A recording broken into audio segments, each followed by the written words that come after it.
नमस्कार दोस्तों, एक बार फिर से आप सभी का तहे दिल से स्वागत है कॉमिक्स एनिमल पर। मेरा नाम है धीरेन्द्र और आज मैं बात करूंगा एक नई कॉमिक बुक की।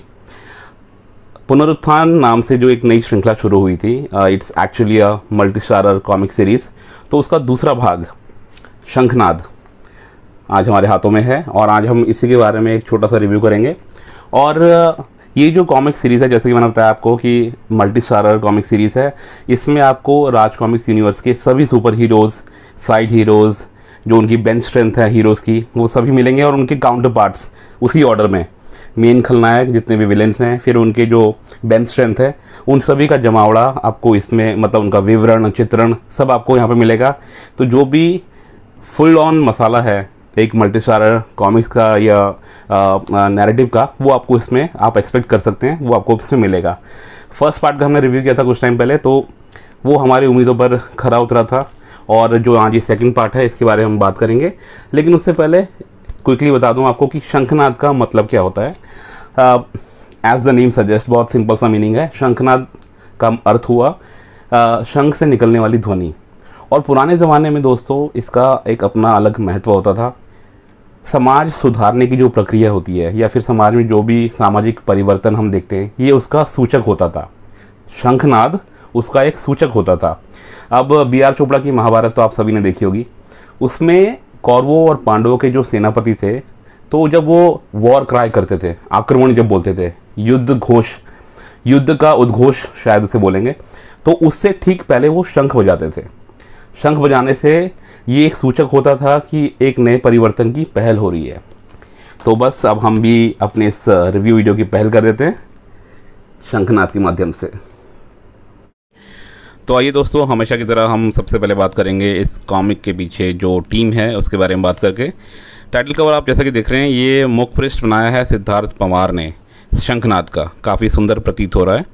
और अंदर के पेजेस सिर्फ चलें तो टीम से पहले ये देखिए आभार पत्र है संजय सर द्वारा।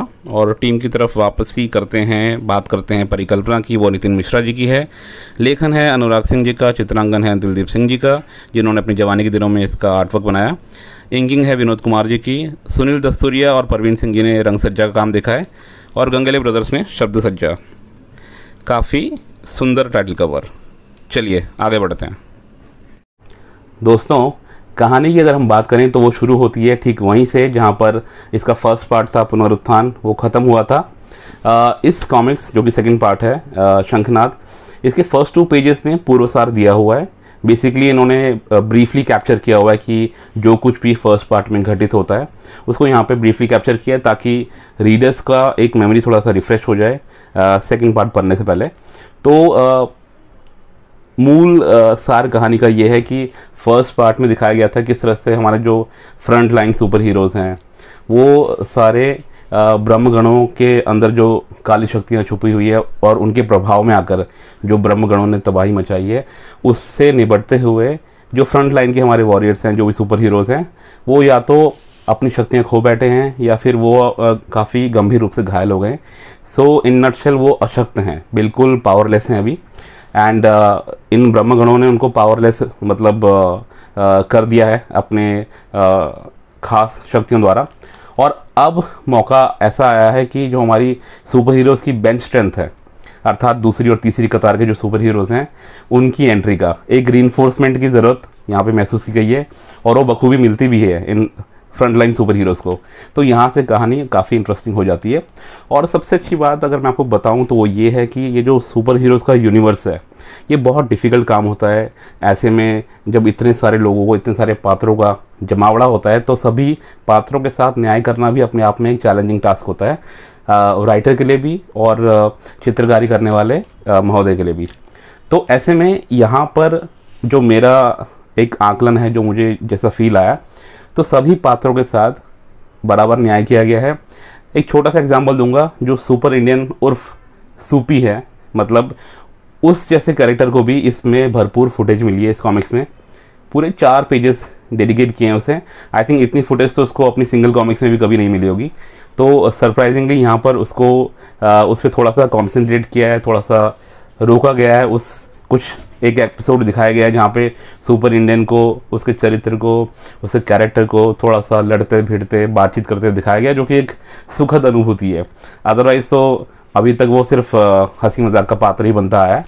तो ये बहुत अच्छा हुआ है, सभी पात्रों के साथ भरपूर न्याय किया गया है।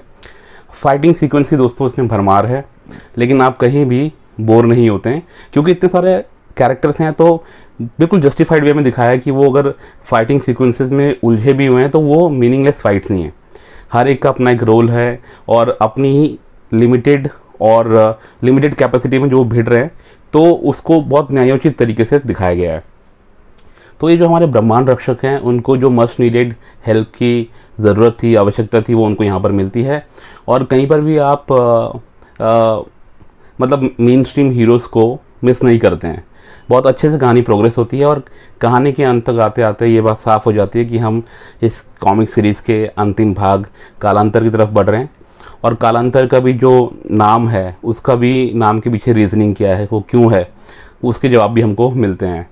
सो ओवरऑल कहानी ठीक है, सफिशिएंट है और अच्छे तरीके से एक सर्टेन पेस के साथ आगे बढ़ती है।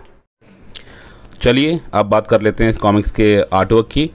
तो आर्टवर्क इसका दिलदीप सिंह जी ने बनाया था काफ़ी टाइम पहले। ये औसत दर्जे का एक आर्टवर्क मैं इसे कहूँगा। जैसा कि मैंने आपको पहले भी बताया था कि ये बहुत ही पुराना आर्टवर्क है, तकरीबन 10-11 साल पहले बनाया गया है। और उस वक्त Dildeep Singh ji as an artist उतने रिफाइंड नहीं थे, so I think that's okay. But इस औसत दर्जे के आर्टवर्क का खमियाजा तो कहानी को भुगतना ही पड़ा है। बट ऐसा नहीं है, कहीं कहीं पर कुछ फ्रेम्स अच्छे भी बन पड़े हैं, बट लार्जली आपको ये थोड़ा सा डिसअपॉइंट करता है। विनोद कुमार जी की इंकिंग बढ़िया है और जो इसके कलरिस्ट वाली जो जोड़ी है सुनील दस्तूरिया और परवीन सिंह जी का, उनका भी काम अच्छा है। गंगेले ब्रदर्स अर्थात मंदार भाई और गौरव जी ने बढ़िया काम किया है। इनका काम अक्सर आर्टवर्क और स्टोरी लाइन की चकाचौंध में ज़्यादा नोटिस में नहीं आता है, पर टाइप सेटिंग और स्पीच बबल्स की भी अपनी एक इम्पॉर्टेंस होती है। और क्योंकि ये आपके ओवरऑल रीडिंग एक्सपीरियंस को अच्छा बनाते हैं। और ख़ास तौर पे आप ये चीज़ें तब नोटिस करते हैं जब आप कहीं पे अचानक से कोई एक ऐसी कॉमिक्स देख लेते हो जहाँ पे बिल्कुल औसत दर्जे का टाइप सेटिंग का काम हुआ है, तो आपको अच्छी क्वालिटी वर्क की इम्पोर्टेंस पता चलती है। देखिए, शंखनाद के आर्टवर्क के बारे में मैंने अभी थोड़ी देर पहले ही बात करी। तो काफ़ी हद तक औसत दर्जे का काम होने के बावजूद इसमें कुछ एक पैनल्स बहुत अच्छे बन पड़े हैं और वही मैं आपको दिखा देता हूँ कुछ एक फेवरेट पैनल्स। तो ये वाला मुझे पसंद आया। इस पैनल में आप देख सकते हैं प्रेत मंडली पूरी तरह से जागृत हो चुकी है और प्रेत अंकल के साथ वो शानदार एंट्री लेते हैं और शुरुआती पेजेस में ही आपको ये दिख जाएगा। मुझे काफ़ी पसंद आया। और दूसरा एक पैनल अगर मैं आपको दिखाऊं तो किरिगी, जो कि एक क्लासिक एक कल्ट कैरेक्टर बन चुका है राज कॉमिक्स यूनिवर्स का, ये ध्यानमग्न होकर जब अपने यौगिक रूप में आता है, अपना आकार बढ़ाता है, तो वैसे ही मेरा किरिगी काफ़ी फेवरेट कैरेक्टर है। तो यहाँ पर तो और ही अच्छा लग रहा है क्लासिक किरिगी। और आगे के पेजेस में चलूँ तो ये जो शानदार एंट्री होती है अश्वराज की अपने पंच अश्वों के ऊपर सवार होके रथ में आते हुए तिगड़ तिगड़ तिगड़ तिगड़। और ठीक इसी के नीचे ये एक और छोटा सा पैनल है जहाँ पे सिलुएट का बहुत शानदार इस्तेमाल किया है। अश्वराज अपने घोड़ों पे अचानक से लगाम लगाता है क्योंकि सामने से एक दूसरा हीरो आ जाता है। सो बहुत अच्छे से दिखाया गया है, पसंद आए मुझे ये सारे सीन। अब बात करेंगे हम साइज़, प्राइस, पेजेस और नॉवेल्टी की। तो साइज़ की अगर हम बात करें तो कंपैरिजन के तौर पे हमने पुनरुत्थान की कॉपी ली है और लगभग सेम साइज़ में उपलब्ध है शंखनाद भी। ये एक स्टैंडर्ड साइज़ हो गया है राज कॉमिक्स बाय संजय गुप्ता द्वारा प्रकाशित जो भी नई कॉमिक्स आई हैं, लार्ज साइज़ में खासकर। और प्राइस देखिए इसका 500 रुपीज़ है, 500 रुपये की कॉमिक्स है। और पेजेस की अगर हम बात करें और सिर्फ कहानी को मद्देनज़र रखें तो 89 पेजेस की स्टोरी है जो कि अपने आप में एक भरपूर एक्शन समेटे हुए है। और एक बात यह है कि इसमें पेज नंबर्स नहीं लिखे हुए हैं, तो जो लोग बिना बुकमार्क के पढ़ते हैं उनको बीच बीच में अगर इंटरप्शंस होते हैं पढ़ाई के दौरान तो वो पेजेस भूल सकते हैं, थोड़ी दिक्कत आ सकती है उनको। सो वो चीज़ होनी चाहिए थी। एनीवे, और जैसा कि आजकल RCSG का चलन है, नॉवेल्टी के तौर पर हमें मिला है एक क्यूट सा स्टैंडी। ये है विनाश दूत का क्यूट लिटिल स्टैंडी और इसको मैं फ़िलहाल ऐसे ही रहने दूंगा। मैं आपको खोल के नहीं दिखा रहा हूँ क्योंकि मेरे पास काफ़ी ज़्यादा स्टैंडी हो गए हैं, तो इसको मैं एज इट इज़ अपने नॉवेल्टी बॉक्स में डाल दूंगा। अब बारी है फाइनल वर्डिक्ट की, और मेरा वर्डिक्ट ये है कि कहानी ओवरऑल अच्छी है। इसकी कैरेक्टर्स जितने भी इंट्रोड्यूस किए हैं इस कहानी में, उन सभी के साथ जस्टिस किया गया है। मतलब उनका आना जस्टिफाइड है, ऐसा दिखाया गया है। कैरेक्टर्स आते हैं तो अपनी छाप छोड़ के जाते हैं। उनको जो भी स्क्रीन टाइम, और यहाँ पर अगर मैं कहूँ जो भी पैनल्स उनको डेडिकेट किए गए हैं, as a reader you feel satisfied कि कोई कैरेक्टर्स अगर इंट्रोड्यूस हुआ है तो किसी रीज़न की वजह से हुआ है, और उसका इस पूरे प्रकरण में कुछ योगदान ज़रूर रहा है। तो आप as a reader you feel satisfied. Art work की अगर मैं बात करूँ तो वहाँ पे आपको थोड़ी सी डिसअपॉइंट मिलेगी, काफ़ी इरेगुलरिटी है। कहीं ना कहीं मज़ा तो आपको थोड़ा ख़राब होता है। जो ओवरऑल कॉमिक बुक रीडिंग एक एक्सपीरियंस होता है, वहाँ पे थोड़ा मज़ा ख़राब होता है। बट पैचेस में अच्छे काम भी हुए हैं, कुछ अच्छे पैनल्स भी बन पड़े हैं, जैसे कि मैंने आपको दिखाया। सो ओवरऑल मेरा ये असेसमेंट है कि it's a good one time read. आप इसको डेफिनेटली खरीद सकते हैं, पढ़ें, इंजॉय कर सकते हैं। और 3 पार्ट में ये सीरीज़ ख़त्म हो रही है, तो उससे अच्छी बात और क्या होगी। सो सभी को वेट है अब, मतलब इंक्लूडिंग मी, कालांतर का, जो कि इसका अंतिम भाग होने वाला है, और उसके साथ ज़रूर मिलेंगे आपको। उससे पहले भी आई थिंक काफ़ी कॉमिक्स एक्सपेक्टेड हैं, तो बीच बीच में हमारी मुलाकात होती रहेगी। फ़िलहाल आज मुझे यहीं पर मैं इस वीडियो को विराम देना चाहूँगा।